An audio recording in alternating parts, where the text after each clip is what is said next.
দুখীয়া দৰিদ্ৰ লোকসকলৰ প্ৰতি আমাৰ সমাজৰে যে এচাম মানুহৰ কোনো ধৰণৰ সদ্ভাৱ বা সমমৰ্মিতা নাই, সেই কথা যোৱাকালি মুখ্যমন্ত্ৰী ডক্টৰ হিমন্ত বিশ্ব শৰ্মাই প্ৰদান কৰা ভাষ্যতে পুনৰবাৰৰ কাৰণে স্পষ্ট হৈছে। আহক কি কৈছিল মুখ্যমন্ত্ৰী ডক্টৰ হিমন্ত বিশ্ব শৰ্মাই, শুনি লওক। আপোনালোকে জানে যে আমাৰ বৰ্তমান অৰুণোদয় পষেক চলি আছে, অৰ্থাৎ 15 তাৰিখৰ পৰা 28 তাৰিখৰ ভিতৰত অৰুণোদয় 3.0 আমি হিতাধিকাৰীসকলক নিৰ্বাচন কৰিব খুজিছো আৰু অৰুণোদয় 2.0 আমি বন্ধ কৰি 3.0 লৈকে যাব খুজিছো। 3.0 বেছি হিতাধিকাৰী থাকিব, সম্প্ৰসাৰিত ব্যৱস্থা হ'ব, লাহে লাহে জীৱন বীমা আদিৰ লগতো লিংক আপ হ'ব। কিন্তু এই অৰুণোদয় আঁচনিখন হ'ল দুখীয়া মানুহৰ কাৰণে কৰা আঁচনি। আমাৰ চৰকাৰৰ দৃষ্টিগোচৰ হ'ল যে 682 জন চৰকাৰী কৰ্মচাৰী অৰুণোদয় আঁচনিৰ ধন আজিলৈকে লৈ আছে। যেতিয়া তেওঁলোকৰ একাউণ্টবিলাক আমি বেংকৰ লগত মেটচ কৰিছিলো, তেতিয়া আজি ধৰাত পৰিলে বা আমি গম পালো যে 682 জন চৰকাৰী কৰ্মচাৰী, যি ৰেগুলাৰ কন্ট্ৰেকচুৱেল নহয়, যি নিয়মীয়া চৰকাৰী কৰ্মচাৰীয়ে অৰুণোদয় আঁচনিৰ ধন ইমান দিনে লৈ আছিল।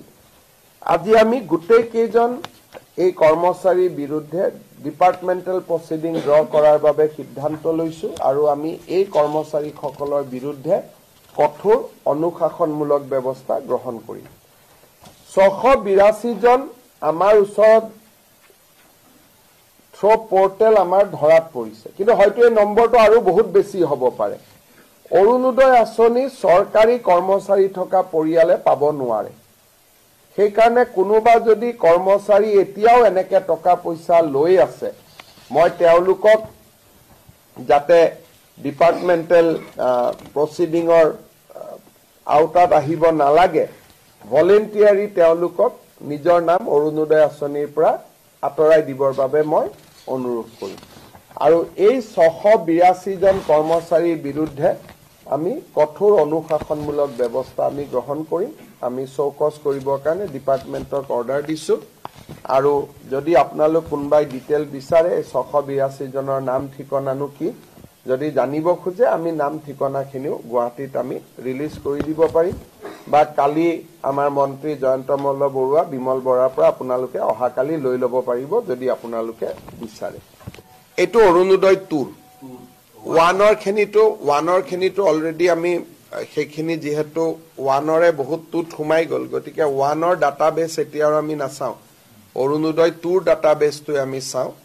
2ৰ ডাটাবেছত আমি 682 নে 80 কৰ্মচাৰীক আমি অৰুণোদয় লৈ থকা আমি পাওঁ আৰু এওঁলোক নিয়মীয়া কৰ্মচাৰী, যিটো 1 তাৰিখে দৰমহা পায়, কোনো কন্ট্ৰেকচুৱেল চুক্তিবদ্ধ অংগনবাদী নহয়। কোনোবাই হেল্থত কাম কৰে, কোনোবাই বিত্ত বিভাগত কাম কৰে, কোনোবাই ৰেভিনিউ ডিপাৰ্টমেণ্টত কাম কৰে, যি প্ৰপাৰ গভৰ্ণমেণ্ট এমপ্লয়ী। গতিকে তেওঁলোকে লৈ থকাটো আচৰিত, আৰু কিন্তু লৈ আছিলে। এইটো ক্ষেত্ৰত আপোনালোকে যথেষ্ট ষ্ট্ৰিক্ট মেজাৰ লৈছে, কিন্তু তথাপিও মানুহে এইটো মানে কৰি আছে। এতিয়া অৰুণোদয় 3 স্যাৰ কিবা এনেইতো আজিকালি টেকনলজিৰ কাৰণে ল'লেও বহুত দেৰি ল'ব নোৱাৰে। টেকনলজি ইমান ডিটেক্ট হৈছে। ধৰক এজনৰ ঘৰত দুখীয়া নহয়, কিন্তু ধনী এজনে ল'লে, এতিয়া আমি ইলেক্ট্ৰিচিটি কনজিউম কিমান কৰে তাৰ পৰাও আমি ধৰিব পাৰো যে মানুহজন ধনী নে দুখীয়া। আজিকালি নিয়ম বহুত হৈ গ'ল, যেনেকে আপোনাৰ ঘৰত 120 মেগাৱাট ইলেক্ট্ৰিচিটি কিলোৱাট আমি 120 ইউনিট খৰচ কৰো। এজন অৰুণোদয় বেনিফিচিয়াৰী নাম পালোতে 200 ইউনিট খৰচ কৰে, তেওঁতো দুখীয়া হ'বই নোৱাৰে।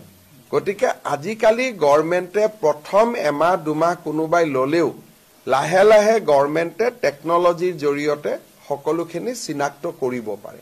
এইবাৰ আমি 26 জনক অৰুণোদয়ৰ পৰা কাটি দিছো। কিয় কাটিছো? তেওঁ অৰুণোদয় লৈছে, GSTও পেমেণ্ট কৰি আছে।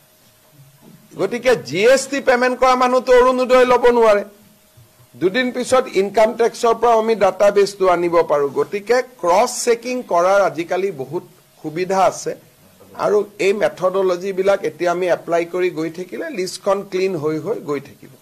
এইবিলাক পিছত তেওঁলোকৰ পৰা ঘূৰাই ল'ব নেকি? এইখিনিয়েতো ঘূৰাই দিব লাগিব। চৰকাৰী কৰ্মচাৰীসকলৰতো দৰমহাৰ পৰা আমি কাটি ল'ম, গতিকে এইখিনিয়েতো ঘূৰাই দিবই লাগিব।